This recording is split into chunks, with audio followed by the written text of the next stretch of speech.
శ్రీమాత్రే నమ. జయ గురు దత్తాత్రేయ నమ. కుంభరాశి వారికి 2025 సంవత్సరం మే నెల మాస ఫలితాలు పరిశీలించినప్పుడు ఈ రాశి వారికి ఒక్కొక్క గ్రహం అనుకూలమైన స్థితిలోకి మారుతూ వీరి యొక్క జీవితాన్ని అభివృద్ధి వైపు మార్చే విధంగా గ్రహాలు అనుకూలంగా రావడం జరుగుతూ ఉంటుంది. ఇప్పుడు ముఖ్యంగా ఈ కుంభరాశి వారికి 6వ స్థానంలో కుజగ్రహ సంచారం నీచ స్థితిలో ఈ నెలంతా కూడా ఉండడం జరుగుతూ ఉంటుంది. ఎప్పుడైనా ఒక రాశి వారికి శత్రుగ్రహాలు దుస్థానంలోకి వస్తూ నీచలోకి వచ్చినప్పుడు ఒక విపరీత రాజయోగం లాంటిది ఏర్పడడం జరుగుతూ ఉంటుంది. ఈ కారణం వల్ల ముఖ్యంగా ఈ కుంభరాశి వారికి బంధువులతో ఉన్నటువంటి విభేదాలు పరిష్కారం అవుతాయి. రుణాలు సంపూర్ణంగా తీరిపోవడం జరుగుతుంది. అనారోగ్య సమస్యల నుంచి బయటపడతారు. ముఖ్యంగా కోర్టు సమస్యలున్నా, భూమికి సంబంధించిన ఆర్థిక లావాదేవీలున్నా, భార్య లేదా భర్తతో విభేదాలున్నా, అంటే ప్రతి సమస్యకి ఇక్కడ పరిష్కారం అవడం జరుగుతుంది. మీ దగ్గర ఏమాత్రం న్యాయం ఉన్నా ఆ న్యాయం మీ వైపు అనుకూలంగా మారి అటువంటి సమస్యల నుంచి బయటపడతారు. దీర్ఘకాలిక సమస్యలు లాంటివి ఏవైనా ఉన్నా, బెయిల్ లాంటివి రావడం, శిక్షలు ఏమైనా ఉంటే రద్దు అవ్వడం, ఇలాంటివి కూడా జరిగే అవకాశం ఉంది. ఎందుకంటే ఈ కుంభరాశి వారు అంటే అందరికీ ఇలాగ ఉండదు, కానీ చాలా సమస్యలతో ఉన్నవాళ్ళు ఉన్నారు, చాలా హ్యాపీగా ఉన్నవాళ్ళు కూడా ఉన్నారు. ఏదైనా కర్మ అన్నది ఒకటి ఉంటుంది. అది ఎక్కడికి వెళ్ళినా దాని నుంచి మనిషి తప్పించుకోలేకపోతూ ఉంటాడు. అంటే గ్రహాలు ఎంతగా మారినా, ఎంత అనుకూలంగా వచ్చినా తను చేసినటువంటి కర్మలు, పనులు ఆ మనిషి జీవితంలో వెంటాడి వేధిస్తూ ఉంటాయన్నమాట. సో అన్నది ఏదైనా ఈ గ్రహాలు వ్యక్తి మీద ఎక్కడ ఉన్నా ఎత్తుక్కొని పట్టుకొని వాటి యొక్క ప్రభావాన్ని ఇవ్వడం జరుగుతూ ఉంటుందన్నమాట. సో ఆ కారణం వల్ల ఏంటంటే మరి మీకు ఈ కుజుడు 6వ స్థానంలో ఉండడం వల్ల మీ సమస్యల నుంచి, కోర్టు సమస్యల నుంచి బయటపడతారు. నెంబర్ 1. ఇక అభివృద్ధికి మీకు మళ్ళా రవి 3వ స్థానంలోకి రావడం జరిగింది. అంటే 3, 6, 10, 11 స్థానాలు ఉపచయ స్థానాలు జాతకుడి యొక్క అభివృద్ధికి కారణమవుతుంటాయి. 3లో రవి రావడం వల్ల ధైర్యంగా మీ పనులు ప్రారంభించవచ్చు. మీ యొక్క ప్రయత్నానికి ప్రభుత్వ అధికారులు, స్నేహితుల సహకారం కంపల్సరీగా ఉంటుంది. ఒక విధంగా మీలోనే మంచి ఉత్సాహం ప్రారంభమవుతుంది. సో ఈ రెండు ఓకే. ఇక గురువు కూడా మీకు ప్రస్తుతం చతుర్థ స్థానంలో ఉంటూ ఈ నెల 15వ తారీఖున పంచమ స్థానంలోకి మారడం జరుగుతుంది. దానివల్ల ఏంటంటే పూర్వపుణ్యం యాక్టివేట్ అవుతుంది. అంటే మనం గత జన్మలో ఏమైనా పుణ్యం చేసి ఉంటే ఇప్పుడు అది యాక్టివేట్ అయ్యి ఇప్పుడు ఉన్నటువంటి చికాకులు, ఇబ్బందుల నుంచి బయటపడతారు. ఎటువంటి ఇబ్బందుల నుంచి? పెళ్ళి జరగడం లేదు, సంతానం కలగడం లేదు, పిల్లలకు అభివృద్ధి రావడం లేదు, ఇంట్లో చాలా ఈతి బాధలు, చికాకులు, ఆర్థిక సమస్యలు ఉన్నాయి. వాటన్నింటి నుంచి బయటపడే విధంగా గురువు మీకు పంచమ స్థాన ప్రవేశంతో సహకరిస్తాడు. అంటే పూర్వపుణ్యం మీరు ఏదైనా చేసి ఉంటే, అంటే పూర్వపుణ్యమే కాదు, ఈ జన్మలో కూడా ఏదైనా పుణ్యం చేసి ఉంటే ఆ పుణ్య ఫలితాలు మీకు అందడానికి కారణం అవుతూ ఉంటుంది.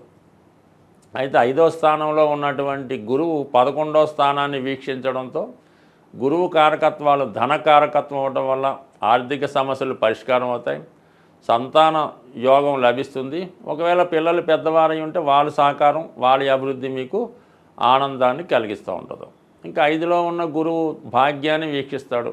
దూర ప్రాంత ప్రయాణాలు, పుణ్యక్షేత్ర దర్శనం, ఉన్నత విద్య, అలాగే అదృష్టం కలిసి రావడం, స్త్రీలకి సంతాన యోగం, వివాహ యోగం కలుగుతూ ఉంటుంది. అంటే స్త్రీలకి వివాహం జరగాలన్నా, సంతానం కలగాలన్నా భాగ్యస్థానం బాగుండాలి. భాగ్యస్థానంలో పాపగ్రహాలు ఉంటే వివాహ ప్రయత్నాలు, సంతానం ఆలస్యం అవుతుంది. రాహువు లాంటి చెడ్డ గ్రహాలు ఉంటే వాళ్ళు ఇదో ప్రేమ వివాహాలు అలాంటివి చేసుకోవడం జరుగుతూ ఉంటుంది. ఇప్పుడు గురువు యొక్క దృష్టి వల్ల మంచి భవిష్యత్తు, మంచి కార్యక్రమాల మీద ఆసక్తి కలుగుతూ ఉంటుంది.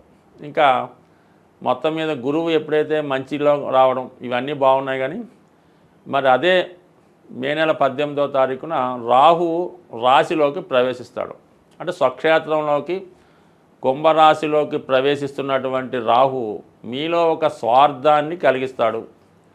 ఎటువంటి పనైనా అది న్యాయమా అన్యాయమా, మనం చేయొచ్చా చేయకూడదా, పాపమా పుణ్యమా, ప్రస్తుతం ఉన్నటువంటి ప్రభుత్వ రూల్స్కి ఎగెన్స్ట్గా ఉందా పర్వాలేదా, ఇవన్నీ పక్కన పెట్టి ఒక అడ్డుగోలుగా ఇవన్నీ పక్కన పెట్టి ఏదైనా తనకి అనుకూలంగా మార్చుకోవాలనే ఒక అంతర్గత స్వార్థంతో చాలా ధైర్యంగా ముందుకి వెళ్ళే అవకాశం ఉంది.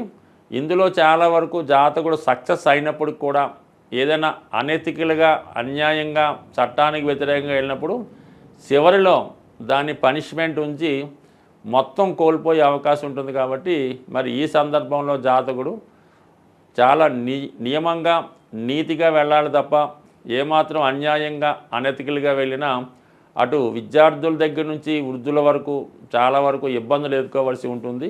గ్రహాలని, జ్యోతిష్ శాస్త్రాన్ని, గోచార ఫలితాలు నమ్ముతున్న వాళ్ళు సాధారణంగా ముఖ్యమైనటువంటి గ్రహాలు మారినప్పుడు వాటి యొక్క ప్రభావాన్ని చూపించడం జరుగుతూ ఉంటుంది. అందువలన ఏదైనా గ్రహం మారినప్పుడు ఆ గ్రహానికి సంబంధించినటువంటి పరిహారం చేసుకుంటే అది మనకి అనుకూలంగా మారడం జరుగుతూ ఉంటుంది. ఇప్పుడు ముఖ్యంగా 18 నెలలకి ఒకసారి మారే రాహుకేతువులు ఈ నెలలో మారడం జరిగింది. అయితే ఈ రాహుకేతువులే కర్మని నిర్దేశిస్తుంటాయి. అంటే గత జన్మలో మనం చేసినటువంటి పాపపుణ్యాలని ఈ జన్మలో అనుభవించే విధంగా ఇవి చేయడం జరుగుతూ ఉంటుంది. వీటినే కార్మిక్ కంట్రోల్ ప్లానెట్స్ అనడం జరిగింది.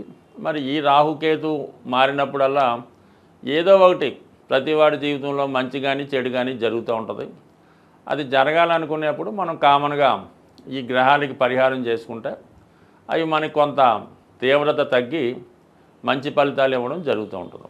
మరి ఇప్పుడు ముఖ్యంగా ఏ పని జరగాలన్నా, మనం ఏ గ్రహానికి పూజ చేయాలన్నా, ఏ దైవానికి పూజ చేయాలన్నా ముందుగా విఘ్నేశ్వరుణ్ణి పూజ చేయడం జరుగుతూ ఉంటుంది. కేతువు యొక్క ఆది దైవం విఘ్నేశ్వరుడు అవటం వల్ల మరి ఈ నెలలో మీరు కంపల్సరిగా అది సంకష్ట చతుర్థి రోజు కానీ, లేదంటే మరి కేతువు సింహరాశిలో ప్రవేశించాడు కాబట్టి ఆదివారం రోజు విఘ్నేశ్వరుడి యొక్క ఆలయంలో వినాయకుడిని విధి విధానంగా గరికతో అర్చించి మన ఎండు ద్రాక్షపళ్ళు అంటే ఎండు ఖర్జూరం కానీ, కిస్మిస్ లాంటివి కానీ మరి స్వామికి నైవేద్యంగా పెట్టి అక్కడ ఉన్నటువంటి భక్తులకి పంచిపెట్టడం వల్ల కేతుగ్రహ అనుగ్రహం లభించే అవకాశం ఉంది. కేతుగ్రహ అనుగ్రహం కావాలంటే అంటే పోక చెక్క అని ఉంటుంది, అది కామన్గా ఈ పాన్ సంబంధించిన వాళ్ళు తెలుస్తూ ఉంటుంది. అది ఒకటి పూర్తిగా పోక చెక్క మీ యొక్క వాహనంలో పెట్టుకోవడం వల్ల కానీ, మీ యొక్క క్యాష్ బాక్స్లో పెట్టుకుంటే ప్రమాదాలు జరగకుండా అనుకూలంగా ఉంటుంది. కాబట్టి ముందుగా మీరు కంపల్సరీగా ఈ నెల 18వ తారీఖు తర్వాత ముందు చేసుకున్న తప్పులేదు, ఆదివారం రోజు విఘ్నేశ్వరునికి పూజ చేయించుకోవాలి. దాని తర్వాత రాహువు మరి కుంభరాశిలో ప్రవేశిస్తున్నాడు.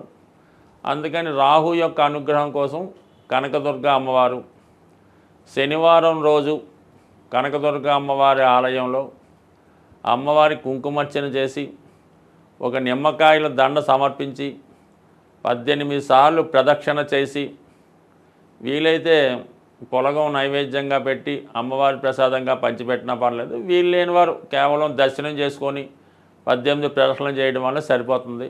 బట్ ఏదైనా కంపల్సరిగా ఈ శాస్త్రాన్ని నమ్ముతున్న వాళ్ళు మీరు తప్పకుండా ఈ వినాయకుడిని, అమ్మవారిని పూజించుకోండి. వీలైతే ఏదైనా ఒక శక్తి క్షేత్రాన్ని, శక్తి పీఠాన్ని దర్శించడం వల్ల ఈ రాహుకేతువుల అనుగ్రహం లభించే అవకాశం ఉంది. బట్ ఏదైనా రాహుకేతు మనకు అనుకూలంగా ఉంటే ఆటోమేటిక్గా మిగతా గ్రహాలన్నీ అనుకూలించే అవకాశం ఉంది. అందువలన కంపల్సరీగా గ్రహశాంతి చేసుకోండి. ముఖ్యంగా సింహరాశిలోకి కేతుగ్రహ ప్రవేశం అన్నది చాలా వరకు అధికారులకి పెద్దవారికి కొంత ఇబ్బందులు లాంటివి ఉంటుంటాయి. కాబట్టి నిరంతరం సూర్య నమస్కారం చేసుకొని ఆదిత్య హృదయ పారాయణ చేసుకొని ఆదివారం నియమంగా ఉంటే అటు ఆరోగ్యం ఐశ్వర్యం లభిస్తుంది. అలాగే ఇదే నెలలో గురుగ్రహం కూడా మనకి ఈ మే 15 మారడం జరుగుతుంది. గురువు ఏ భావానికి వచ్చినా ఆ భావ ఫలితాలు మనకి ఇంప్రూవ్ చేయడం జరుగుతుంటుంది. కాబట్టి గురుగ్రహ అనుగ్రహం కోసం అంటే శివుణ్ణి పూజించుకోవచ్చు, దక్షిణామూర్తిని ఆరాధించవచ్చు, దత్తాత్రేయుల వారిని ఆరాధించవచ్చు, లేదా మీ ఇష్ట దైవాన్ని పూజించవచ్చు, లేదా మీ తల్లిదండ్రుల యొక్క ఆశీర్వాదం తీసుకున్నా సరే గురుగ్రహం యొక్క అనుగ్రహం తప్పకుండా లభించే అవకాశం ఉంది. ఏదైనా చాలా కాలంగా తీవ్రమైనటువంటి ఇబ్బందుల్లో పడుతున్నాం, ఏ విధంగా కూడా మనకి దారి లేదు అనుకున్న వాళ్ళు మరి ఈ నెలలో ఒక అద్భుతమైన రెమెడీ ఏంటంటే ఏదైనా మీకు దగ్గరలో ఉన్నటువంటి గోశాలని దర్శించి మీ యొక్క వెయిట్ మీరెంత బరువు ఉన్నారో అంత బరువు ఉన్నటువంటి వెయిట్ చూసుకోండి. మీరు ఒక 80 కేజీలు ఉన్నారనుకోండి, 80 కేజీలు ఎండుగడ్డి కానీ పచ్చగడ్డి కానీ దాని ఖరీదు ఆ గోశాలలో డొనేట్ చేయవలసి ఉంటుంది. అయ్యో అంత శక్తి మనకు లేదు అనుకున్నప్పుడు దాంట్లో 8వ వంతు అంటే మీరు 80 కేజీలు ఉంటే ఒక 10 కేజీలు పచ్చగడ్డి లేదంటే ఎండుగడ్డి ఆ గోశాలలో డొనేషన్ చేయడం వల్ల మీరు పునర్జన్మ కొత్తగా జన్మ ఎత్తే ఎంత బాగుంటుందో అంత ఐశ్వర్యవంతంగా అదృష్టవంతంగా ఉండే అవకాశం ఉంది. ఈ చిన్న ప్రయత్నాన్ని చేసి సక్సెస్ అవ్వాల్సింది. స్వస్తి.